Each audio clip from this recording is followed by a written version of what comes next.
Hi, my name is Mike, and I'm here to read a comic. And today's comic is Teenage Love, issue number 87, dated 1972.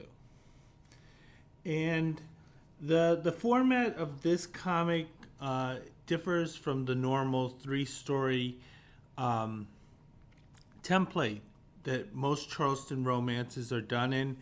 This contains a Johnny Love story. One thing with Johnny Love, there's no hookup at the end. Johnny Love is a free spirit. However, he does have hookups, but he doesn't have he doesn't do the long term thing. And because this is a Johnny Love story, there's a bit more action in it, and it's a little longer than normally what a story would be in Charleston. So I think there's only one other full story. Then there's a bunch of vignettes, like one-page stories. I guess it's art they wanted to burn off. We see Johnny Love on the cover here. We're told, fate detours Johnny Love into trouble and the arms of a beautiful blonde in one shining night. And we're also treated to a Susan Day pinup. It's a pinup we've seen before. So I'm going to get into the comic. Okay, so we're told that the first story is called Stand-In. And it's going to take me a few moments to get the names because the little sheet that I write down the names, I don't have it here. And the story does take a while to mention the proper names here. So anyway, we have our female protagonist. She is a beautiful, stunning blonde. She's in her hot pants, everything.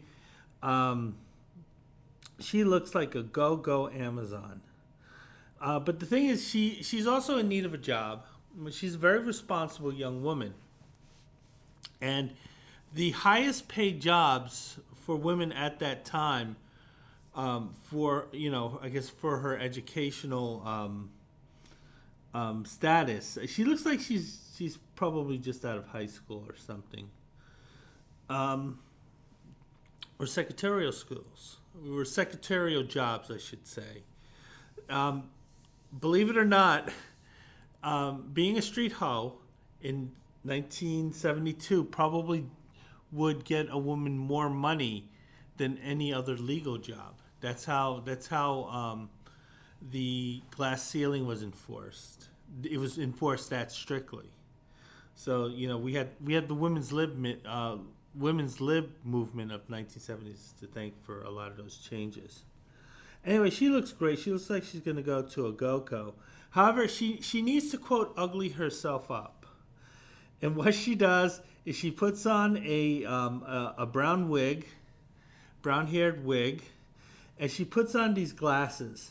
And now she's ugly, or at least she's very plain. Because the belief here was that being an attractive woman was a negative in getting certain jobs. Like, if you were too beautiful, you weren't taken as seriously. So this is the outfit that she is using to be taken seriously. She's still a beautiful woman, but she's not that spectacular blonde. She's applying. She's asking for an application form. We see a pretty redhead here, cheerfully giving it to her. Gonna turn the page. Oh, by the way, this is called Teenage Love. Not a single character is drawn as a teenager. And we have one where there is literally a 55-year-old teenager. So anyway, the young woman here, we still don't know her name. I know, she's doing her job. She's very diligent. She was assigned to the office secretarial pool.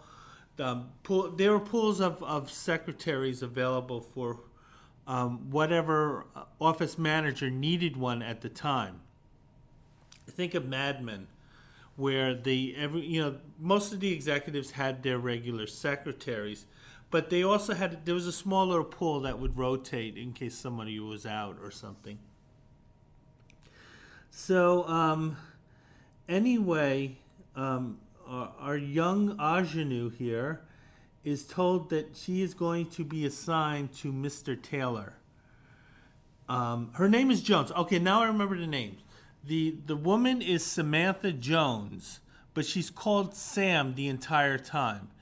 And I think the Mr. Taylor is, I think his name Charlie. His name is Charlie. So it's Samantha and Charlie, but when you think of Samantha, think of Sam.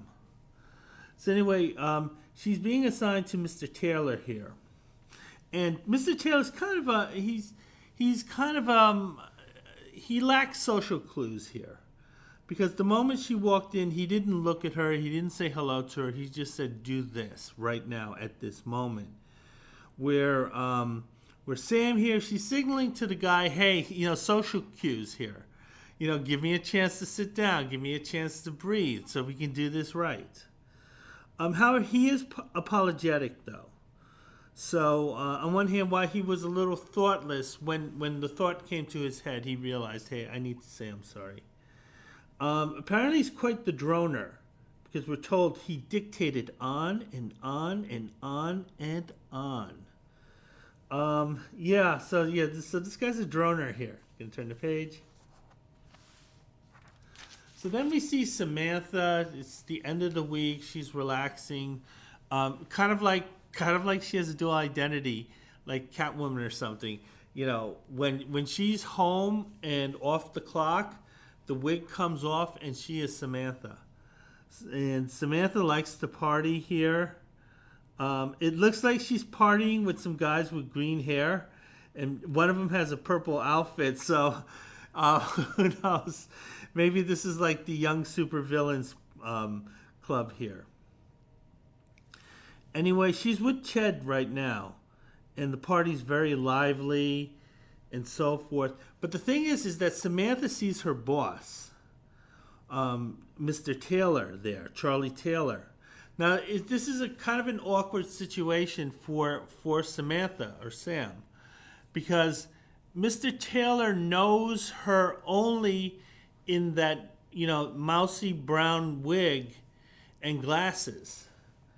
And this is her, like, looking completely different here.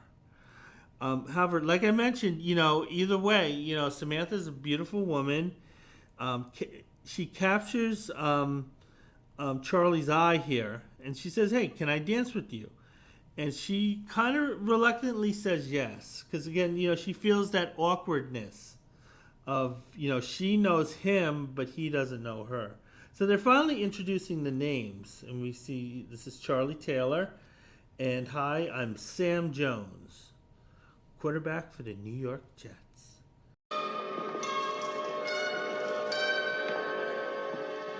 Who are you? Flash Gordon, quarterback, New York Jets. Turn the page. So anyway, the two are talking here while they're kind of slow dancing here. Charlie is remarking about how beautiful Sam is, and he says, "Hey, can I call you sometime?" And she's like, "Yeah, sure." So Samantha gives Charlie her number. Now remember, there were no cell phones at this time. There were no burners at this time. So Sam had to actually give her landline here. So anyway, the weeks go by, and nothing really changes. At work, she has the mousy brown wig on with the eyeglasses, and she's diligently doing her job. But at night, she's at the go-go, and she's learning about this new thing called disco, and she's just living the highlight there. Sam herself mentions that she feels like an actress doing this. So psychologically, Sam's kind of handling it that way. We see the two of them, Charlie and Sam, they're on a boat. There is a storm here, but the storm actually drives them together. And they both have this like passionate kiss. I'm going to turn the page. We're going to take a look at this ad for weight loss here. Eat the foods you love. It's saying that you can lose weight and eat fried chicken, cheesecake, milkshakes, brownies. This might be either one, a scam, or two, it could be like the Atkins diet. The Atkins diet is one where they emphasize a lot of protein. So you're mostly eating proteins, like fried chicken, cheesecake, milkshakes, and you're eating very few carbs. And the thought process about that is that the human body doesn't store protein, but it stores carbohydrates. So if you eat fewer carbohydrates and you eat more protein, less of your food will be stored in your body. And the problem with that is one that you're putting a lot of protein into your body, and that overworks your kidneys. So this is a diet that has been known to like harm people's kidneys because of they just go overload with the protein. Another one, and I noticed this, is that people who eat a lot of meat and not much else, they kind of smell bad. But that's just a personal anecdotal thing. Turn the page. So we're going to go back to the story, and apparently there's this very kind of sophisticated debutante type of character here. She's in all yellow. Her skirt is unusual in that it's displaying her panties. So I don't know. Maybe the artist had this type of fantasy, or maybe he thought this was fashionable. There are some women I don't want to see in their panties, but she's a very attractive woman. So this looks like a scene out of Mad Men, where this is Don Draper, this is Peggy, and this is some demanding client that Don is having sex with, but at the same time Peggy has to take gruff from because they have this business personal relationship. So anyway, this is a woman who is familiar with Charlie, and they go into the office.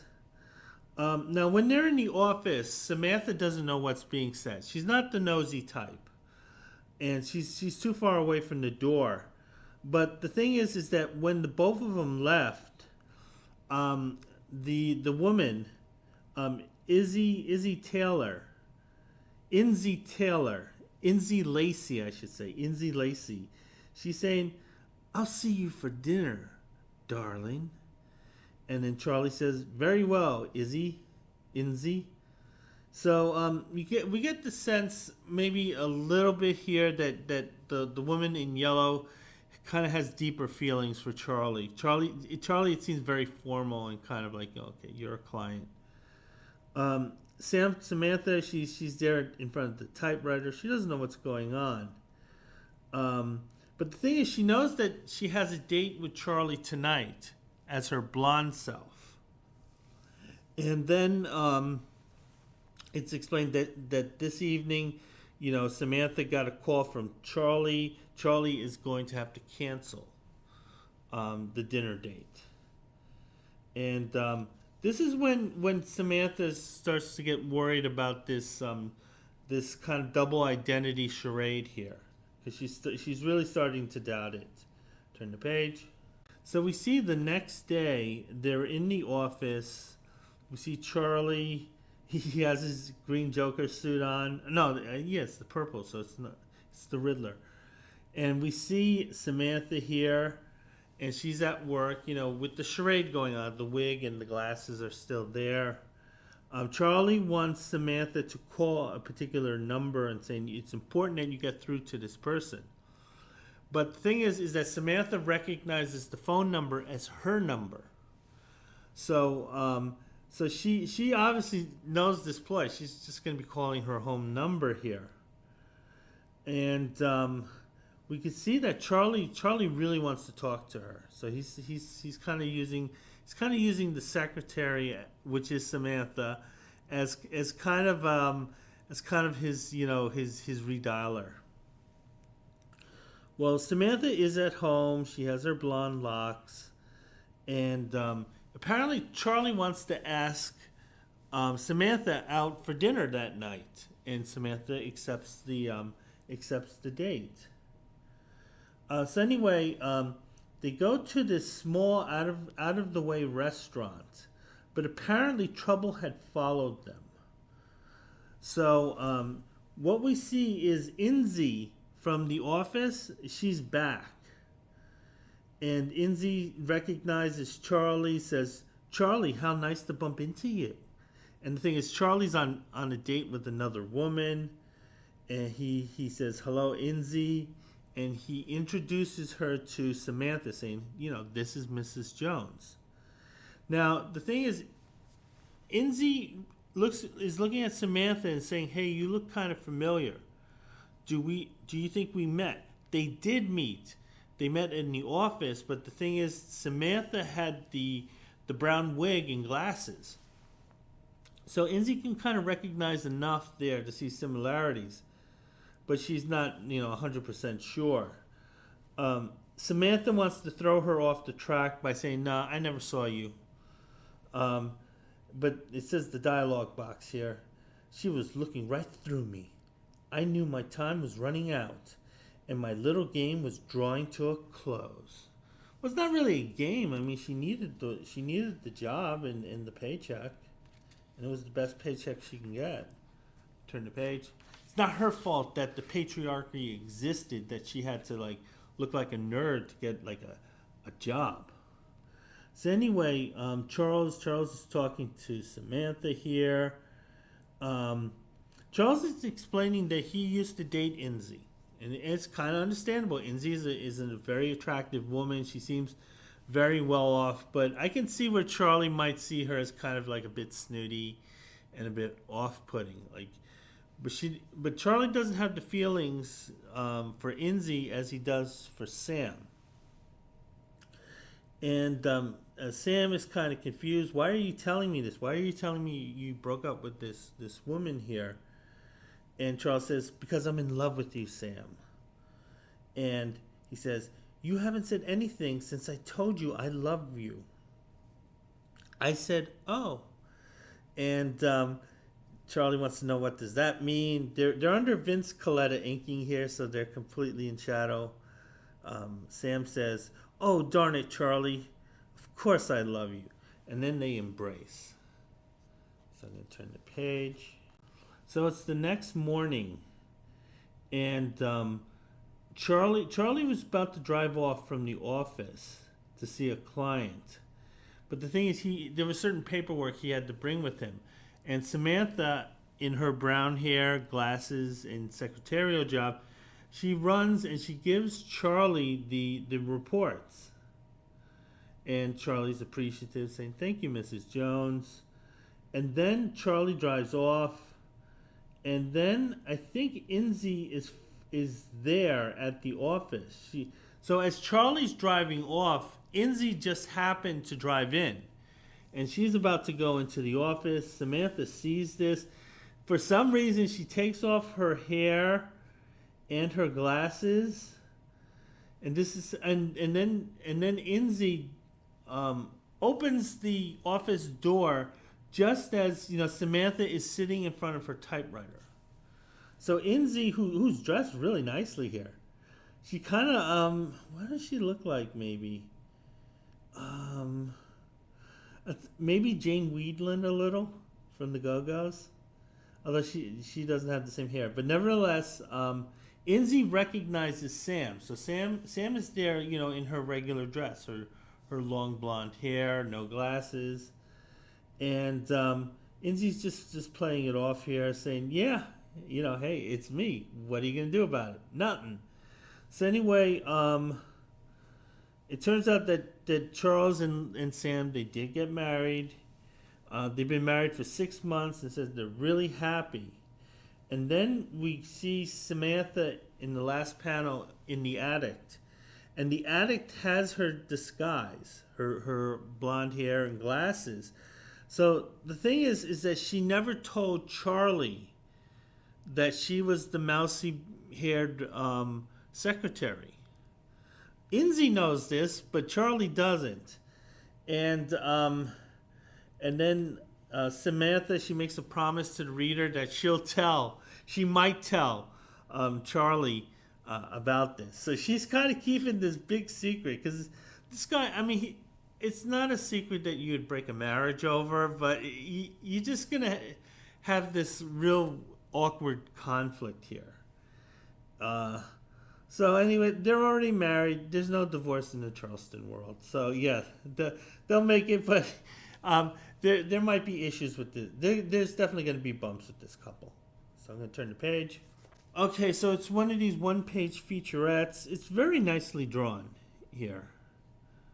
It looks a little, I would say, like Gene Colan slightly. So anyway, we see a brunette here, attractive brunette. She's looking for romance, so she joined the club. She joined the Cyclers Club. So it's a group of people who every Sunday they meet together on their bikes, and they would, just go on a little adventure. It's been a disaster because she was hoping to find a guy, but she's not. Then this kind of maybe 30-ish, youngish guy. He's probably a little older than she is. You figure she's the early 20s. He's kind of like mid 30s.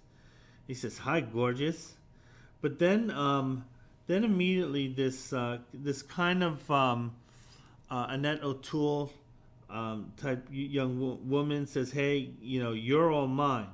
So the only guy that this woman has attracted already is kind of a gigolo guy, because he already has a girlfriend here.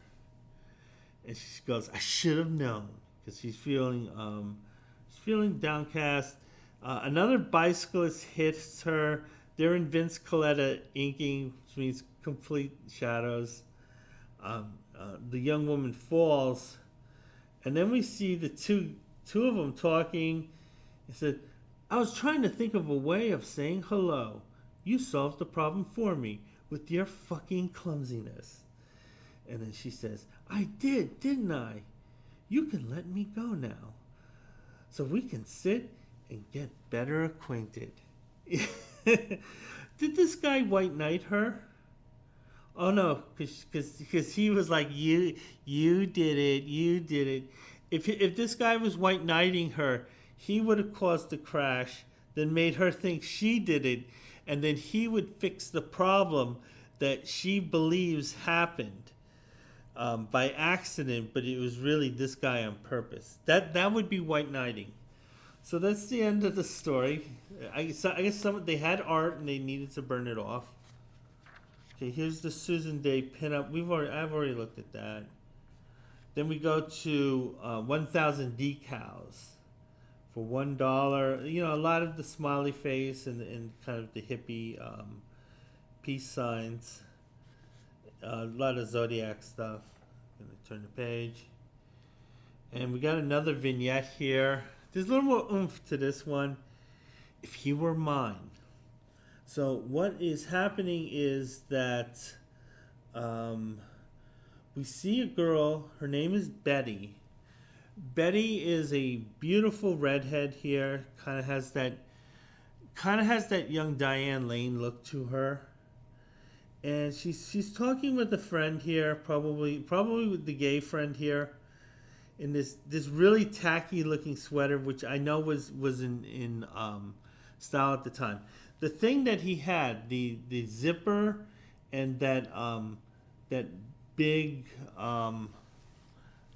pull down button. I remember having sweaters like this as a kid, around 73, 74. They still had sweaters with this type of zipper in it. So anyway, Annette O'Toole, she's looking at another guy named Carl. Carl looks like Robin Hood here. And he's holding hands with a beautiful blonde by the name of Anne. So Carl and Anne are a couple, but it sounds like Betty here wants to break them up. And the thing is she's talking about is that, while Anne is dating Carl here, at her hometown, she has another boyfriend. They're all in high school. So then the next panel we see Betty here looking very beautiful here, very seductress here. And she has the phone. And she's telling Carl about Anne. So she's snitching Anne out. Now her motive is that she wants Carl, and this is her way of getting Anne out of the picture. And he's not lying, because it turns out to be true. So we see the next panel. We see that Anne is crying in the corner.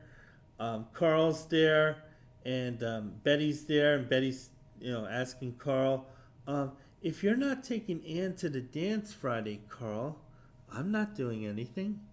And then Carl answers back, Anne and I are in Splitsville, Betty, but let me tell you something. ... I wouldn't date you if you were the last chick in school. How does that grab you? And that's the end of it. So Betty's little intrigue here, even though she wasn't lying, she was telling Carl the truth, kind of backfired on her, because while he's not happy with what Anne did, he didn't like Betty being a kind of like a backstabbing snitch here. So that's the end of the story. Betty's surprised. She's surprised the leopard ate her face. You can turn the page. Okay, so we're going to go into our Johnny Love story. And again, once again, Johnny Love is the star of the story. The story's a little longer than usual. And we have Johnny Love in One Shining Night. And we see Johnny Love. And the female protagonist is Anne. And yeah, Anne causes Johnny some problems. She's beautifully drawn here. She looks really nice. She kind of has a maybe a little bit of Mia Farrow. Maybe I would say Mia Farrow, maybe Goldie Hawn type. Although she has kind of Stevie Nicks hair. She actually kind of looks like Stevie Nicks, a young Stevie Nicks. So we have Johnny. Johnny's on the road again. He's a rebel. He can't be pinned down. However, he regrets being that way. He's like, hey man, I need a spot. I need to have a woman. I need to have dogs. I need to have some kids. I need some of that middle class stability. The stuff that I've been rebelling against, I kind of need it. So that's kind of what Johnny is going through at this moment. And it's explained to the reader that Johnny is there to help people with their problems. Turn the page. So it looks like Johnny is heading home here. Because again, the things that he was rebelling against, he realizes he kind of needs them. And he feels that he was wrong to go off. So he kind of wants to kind of reestablish those family bonds.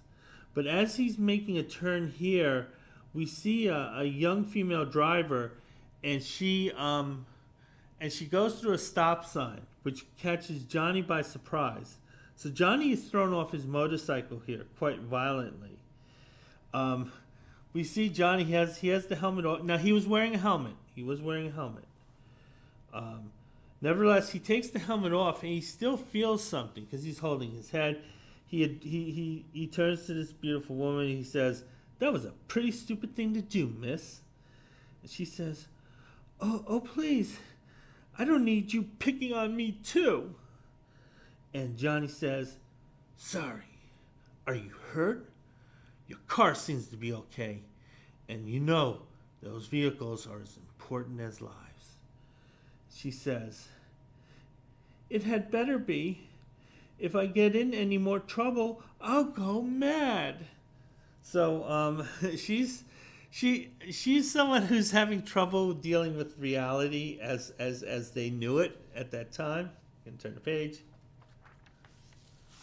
So Johnny introduces himself. He says, "My name's Love, Johnny Love. You can't have that much trouble. After all, I'm Johnny Love. Who has more trouble than me?" The young woman says, "Well, I do have. That's a bad sentence. "I was engaged and we quarreled. I go to college here at Hardwick, and the dean is giving me a hard time. Do you understand? A hard time. A very hard time." And then she introduces herself. "I'm Annie Burton, Johnny. I'm sorry to burden you with my troubles. Johnny says, I'm used to it, Anne. People always tell me when things are wrong. So right here, Johnny's kind of introducing himself, letting him be known that he indeed is the shoulder to cry on or the knee to bounce on, whatever Anne needs at this moment. Johnny couldn't use his motorbike, his motorcycle, but he made sure it was locked and secured. And then he drives Anne. He's taking Anne's car, and he's driving her to wherever Anne wants to go. And she wants to go to the science building because she's still in college. Remember, she mentioned she was in college here. And Anne goes into one of the dorm rooms. She says, I'll be right back, Johnny Love. Johnny Love thinks to himself while he's waiting, sitting in front of the driver's seat, she's a crazy, mixed up kid. Love is kinda crazy with a spooky little girl like you. And then suddenly, this slouching, I guess, 50-year-old man says, all right, lover boy, where is she? Get out of the car. Johnny's surprised. He's going, huh? What is this old man asking me for? And turn the page. Okay, so it turns out that the old man isn't a young man, but he's just drawn that way. And it looks like it's Anne's last boyfriend. Or he's the guy who still thinks he is the boyfriend. So probably in Anne's head, I ended this. But in his head, it's like it still exists. So he's kind of being a little protective here of both Anne and his ego.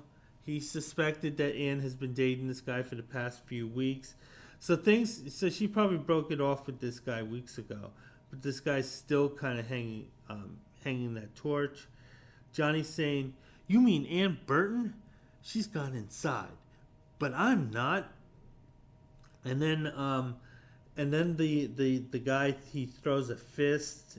He throws a left hook at Johnny. Johnny slips it. Johnny understands the situation, that he thinks that this guy is jealous of Johnny and that he's kind of like took his girlfriends. Who is Johnny? So he understands why this guy's angry with him. But it turns out this guy's really kind of a good fighter. Then he hits Johnny with a left uppercut in the stomach. So Johnny at this point, he doesn't have much air in his lungs. Then Johnny sees Anne coming down the stairs as the two are fighting. Johnny's saying, Anne, gasp, tell him, get him to stop hitting me. So Anne addresses him. She stands in front of Johnny, like she's protecting Johnny. She says, I won't tell him anything. I'm not speaking to the creep, Johnny. And then the creep says, I don't care what you do, baby. Just return my ring. So this guy, he has accepted that the relationship is over, but he invested an expensive resource into it, this ring. He wants the ring back. And then Anne says, I certainly will not. You gave it to me. You'll never get it back. And then we see like the creep. He kind of looks like Sulu from or Chekhov from Star Trek, and he is ticked. I turn the page. So the thing is that this guy, the creep, is really pissed off. She's saying, you give me that ring or I'll beat up your boyfriend. And she makes the decision for Johnny in terms of fighting, because she says, you're bluffing, Wade. So the creep's name is Wade.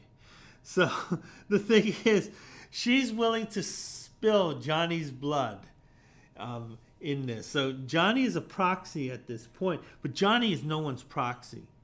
Johnny is no one's proxy. He uses a karate move. He knocks Wade the creep out. Wade the creep, he's just on the sidewalk beside himself. And Johnny says, Next time, don't play me for a patsy, Anne. If you've broken up with him, give him back his ring. And then Anne says, I want to, Johnny, but I can't. I was so upset after our quarrel, I took off the ring, and I lost it somewhere. Johnny says, it's possible, I guess. But I don't blame him for being bugged. After all, he spent money on you. And he should get at least some type of reimbursement package, which means kind of taking back stuff that he had given you. So that's the contention here. So Johnny believes what she's saying, kind of like, well, I guess. I don't have any other proof. So we see that it's past 6 o'clock, and Johnny hasn't eaten. So they head for the college dining room. And they headed for the college dining room, but they're eating in the car. So maybe the dining room had car service on the college campus. And Annie's very appreciative of Johnny, and Johnny's getting annoyed. He's saying she's really pretty, but is it worth it? And she is drawn very pretty, by the way. And he says, making that almost bumped into, will you? I'm sure, crazy mixed up kid. You're sure a crazy mixed up kid, Anne. So Johnny thinks that Anne's a nut, but because she's pretty, and she's using that pretty privilege, Johnny's gonna hang around her. He's like, crazy pussy is the best pussy. Love is kinda crazy with a spooky little girl like you. So anyway, we see the two. They're talking in the car. Apparently, Anne is going to have a history exam. She studied. She got a tutor, and she's really prepared. And but the thing is that Anne says, I got a copy of the exam. So so when Johnny said, well, is that a school paper? She spilled the beans and said, no, we stole the quiz in advance. Johnny's offended by this. You mean you got a copy of the exam you haven't taken yet? That's cheating, isn't it? Is it cheating? I'm not 100% sure. And says, of course, dummy. And she actually does call him a dummy. I've got to do something. And she says, listen, I've been a crazy mixed up kid. And I couldn't study because I was a crazy mixed up kid. And I couldn't fail any more subjects because my dad gets a report card. And he's the one footing the bills. So Daddy Dearest wants to see me, passing these classes, or else, if I flunk out of school, he's not going to put me in another school, and that she might actually have to work for a living. And Anne is all upset about this. And Johnny's listening. He says, "You better do something, baby. Right now, you're in a big mess." And she says, everyone else is against me, Johnny love, saying that Johnny's the only one, and she says, please be kind to me, darling. Johnny says, I can't stay angry, Anne, and the two embrace. So then we're going to turn the page. I'm going to take a drink. Okay, so I'm going to go to the 2-page Columbia Record Club. I always look at these. I'll try not to talk about the same acts or the same performers. See Barbra Streisand, she was still a top seller. Oh, yeah. Carpenters, they were at their height here. Jimi Hendrix was still releasing albums. He had a ton of stuff in his studio. You see the Partridge Family here with the new record. James Taylor, who was huge, Cat Stevens, kind of the story time. Even the Beach Boys had an album out. Emerson, Lake and Palmer, yeah, this was the age of the super band.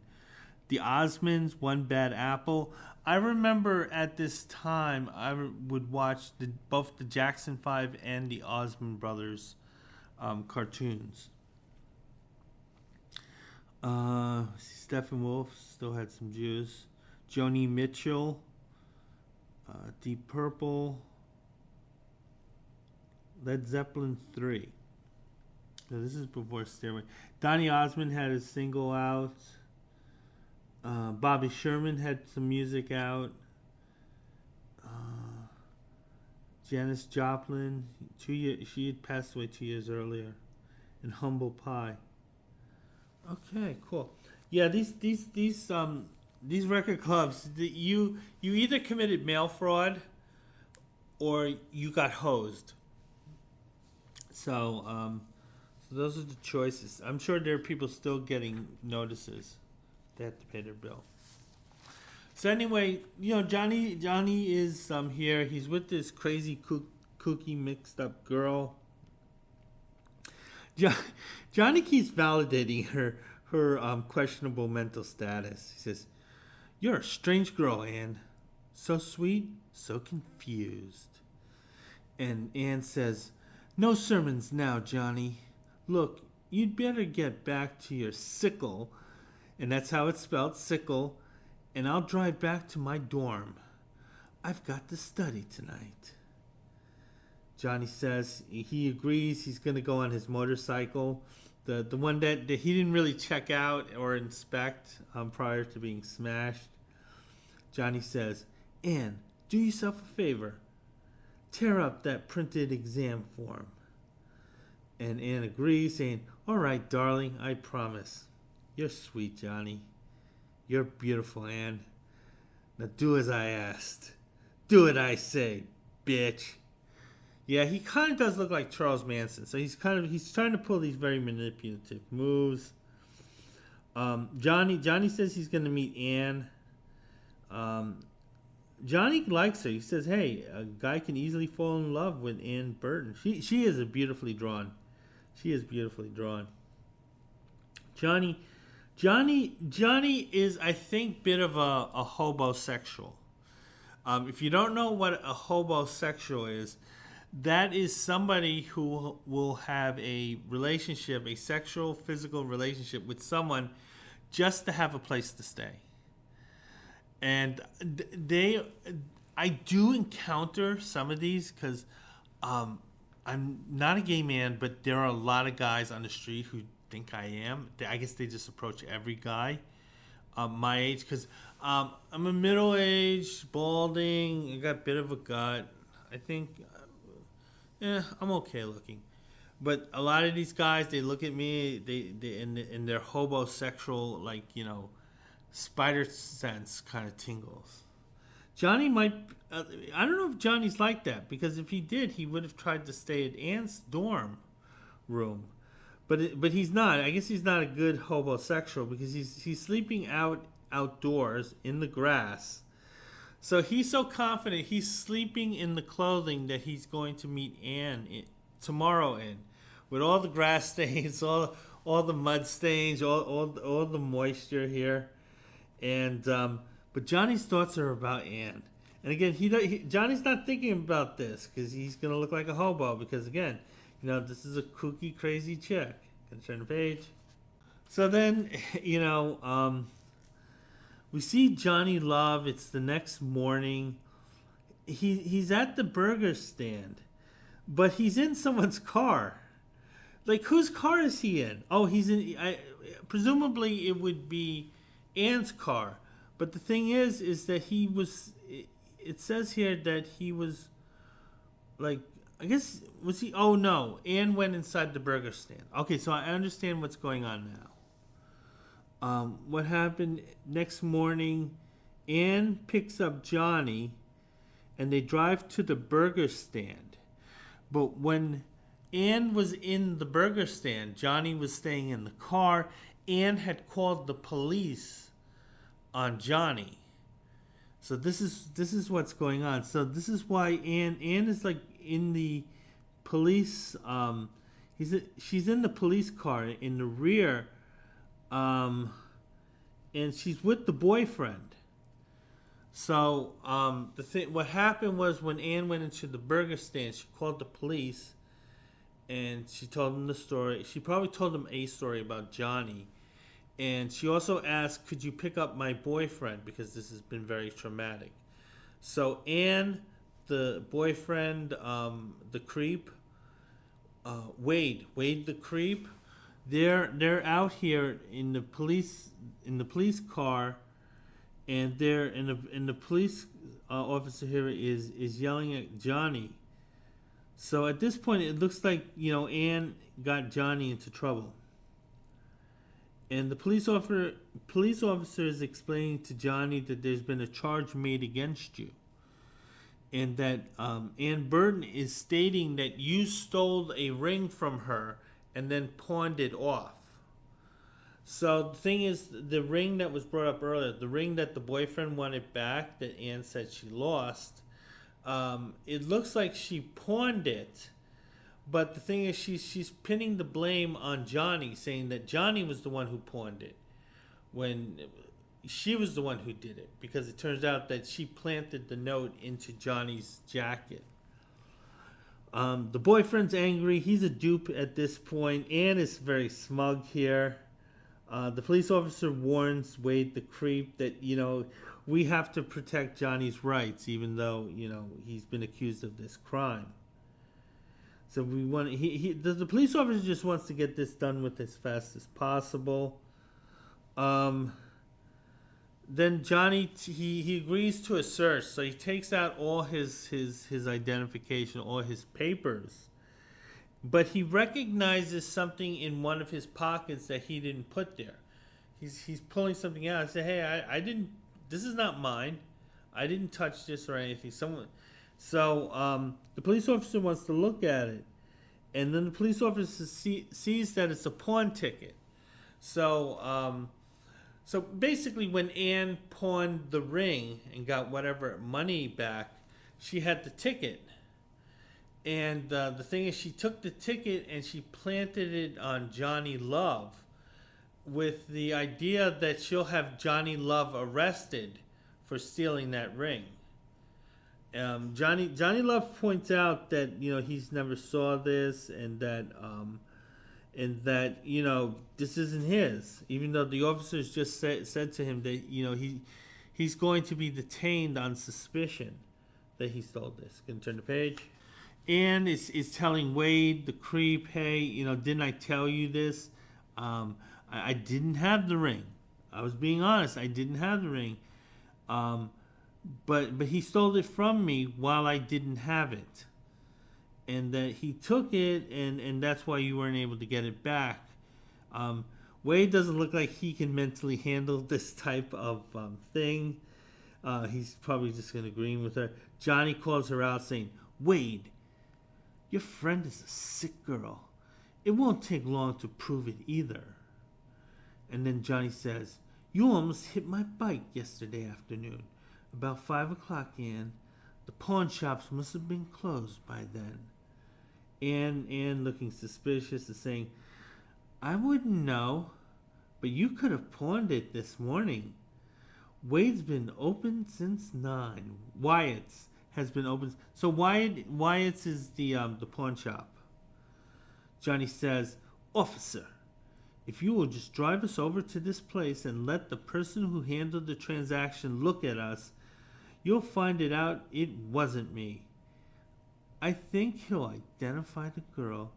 And then Ann is starting to panic. She says, you rat fink, I should hit you there on the highway.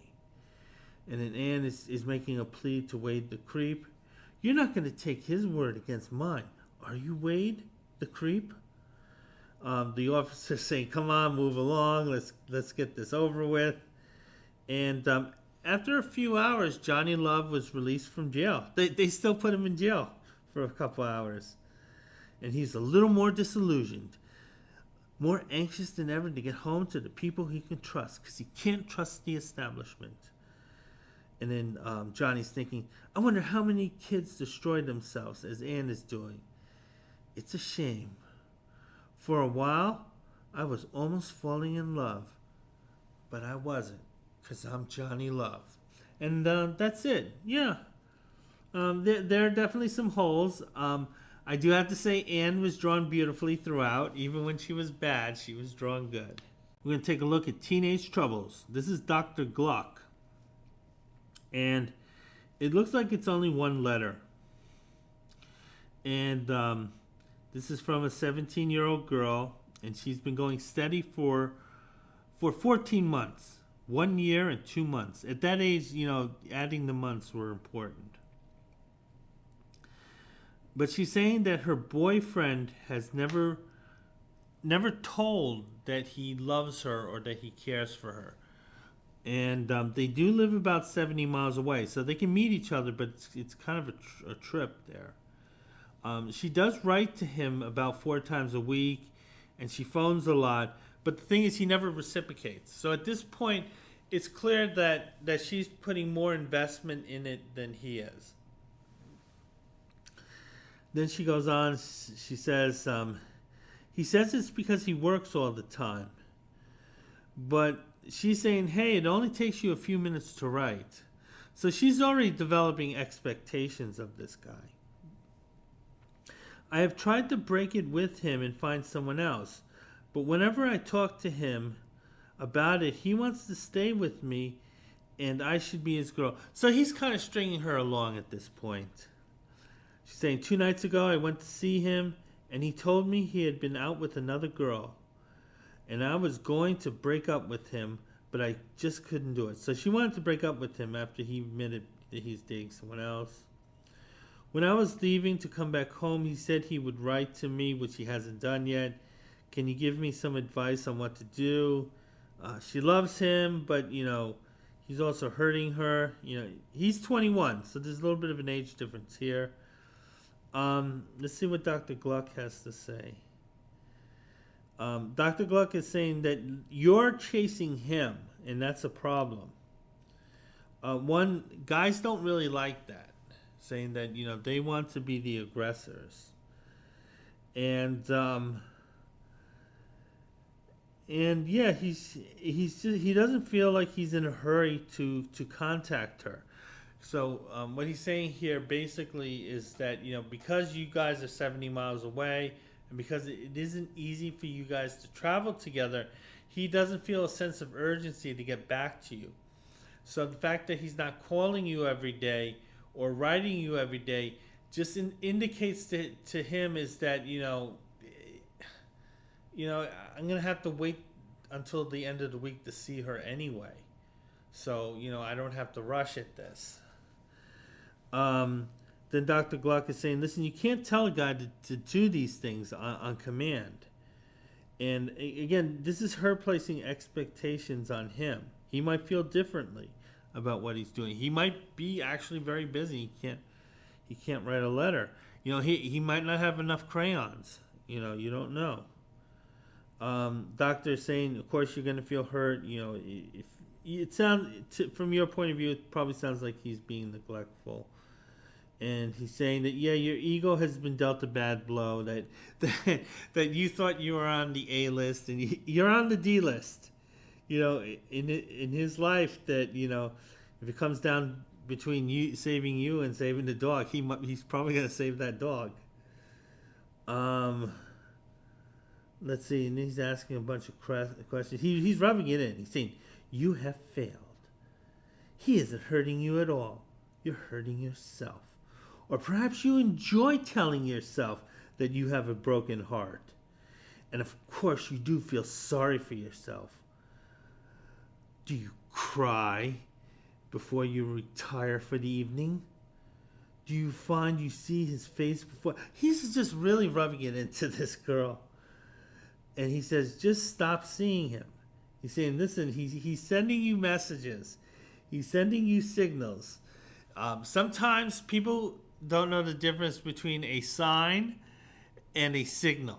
They're two different. She's saying, because she's reading the signs, because he's saying, well, I'll get back to you. I'm still your girl. I want you around. Those are the signs. The signals is that he's ignoring her completely. So she's listening to the signs, but she's not looking at the signals. Yeah, he's just saying break it up with him. He's just using you. He's saying you know, just he's saying do the club thing. You know, join a ski club, join a hockey club, do some volunteer work. Show a man that you're useful, because as you know, the most important thing for a woman is to be useful to a man. And then he gives some advice from his aunt Annie that says, "Come on, dearie, there are more and better fish in the pond." So yeah, so dear old auntie is saying be predatorial, but be predatorial to easier prey. Okay, so that's it. Yeah, we have another vignette. Is this paradise? We have a couple here who they both claim to be 19, but the husband's at least 55, and she's at least 35, and basically the whole thing is that when I got married at 19, I never thought I would be stuck in Loserville. And this guy is firmly in Loserville. And apparently the husband isn't a good employee. So he's working at the supermarket. We have this grumpy old goat who says, "If you think you're too good for the job, Sonny, I can always get someone to take your place." And then Sonny finishes off the job by saying to his wife, "I told that creep off, baby. Nobody's pushing me around." The wife, who just looks terrible here, slaving over a hot stove, is saying, "But Jimmy, how can we pay our bills?" This guy, if he's of Italian descent, he's joining the mafia. And then the guy, the very elderly 19-year-old says, "Ask your father for some loot. If you hadn't insisted on us getting married so quick, I wouldn't be in this jam." So he's like blaming her, because it's not like he didn't want to marry her, but he definitely did not want to marry her at 19. And she's thinking to herself, he's tired of it already. After only 4 months, what chance do we have? Our marriage won't last. They warned me that it wouldn't, but I wouldn't listen. And that's the end of it. I guess this is cautionary tale. Because they do get a lot of letters, like I'm 17 years old and I want to marry Jimmy from the arcade. Turn the page. Take a look at Charleston's romance titles. I still have a bunch of these. I'm gonna feel bad when I do run out of these stories, because I really enjoy them. I'll just read the DC and Marvel ones, but they won't be as fun as the Charlton ones. Okay, I'm gonna take a look at some of the ads. Thank God they're not shipping live animals. You get some posters here, probably stuff that's in the in your wallet. Very contemporary for the time.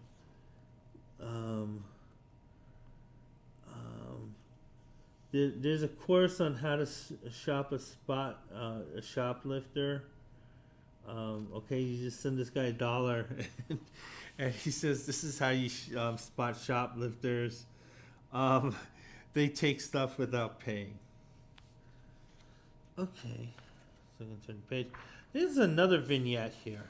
Nothing in common. We have our couple here. One of them looks like a young Jacqueline Smith. Maybe a little Marlo Thomas. And her name is Cynthia. The guy's name is Clifford. He's like a blonde guy, kind of like Jason Priestley with the mascot. And thing is, they're at a party here, but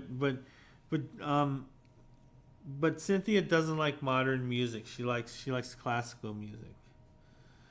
So she wants to go to the Chopin concert, saying you'll love it. She likes classical music. This guy's no way, dude. Those guys are.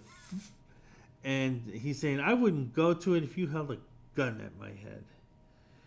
She wants to give up because she likes Clifford a lot, but she's indicating that the music thing is an issue. Because the thing is, if you're somewhere where you're listening to music that you don't like, it is a terrible experience.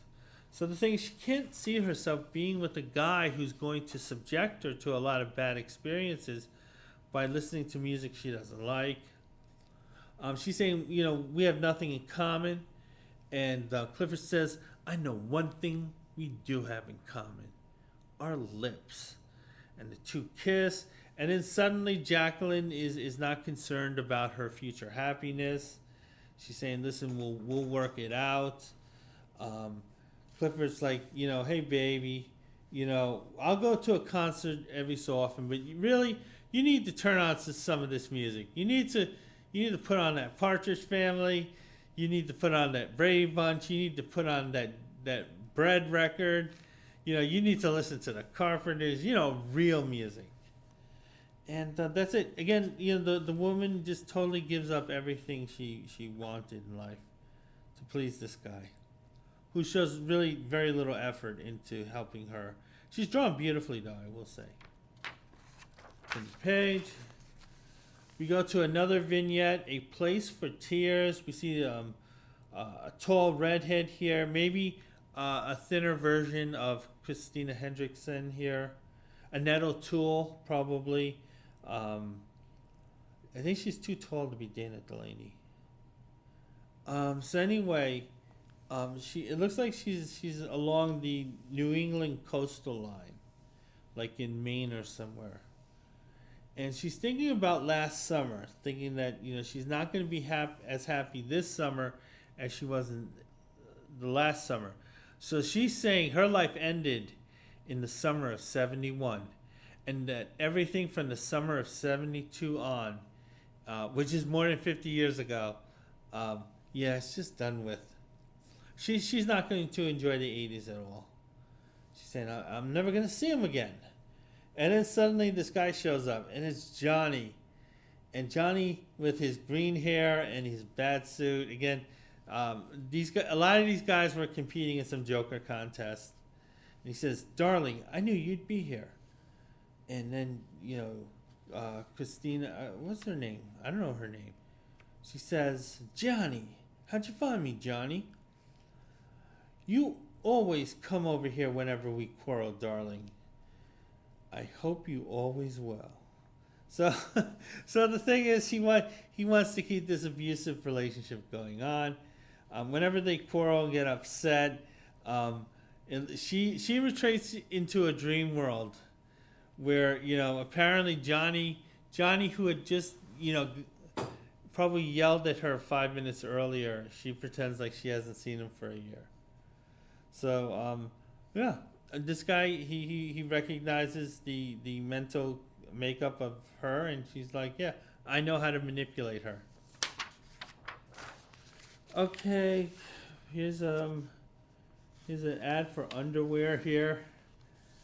I don't know if I ever got turned on by these ads though. Although I did like attractive women in their underwear back then. It's another diet program. It's called the Vel-X. Nope, never heard of it. It's chewing gum. Vel-X chewing gum. No, this is just nonsense. And that's it. And that is my review of Teenage Love, issue 87. I hope to have more reviews up soon. Bye.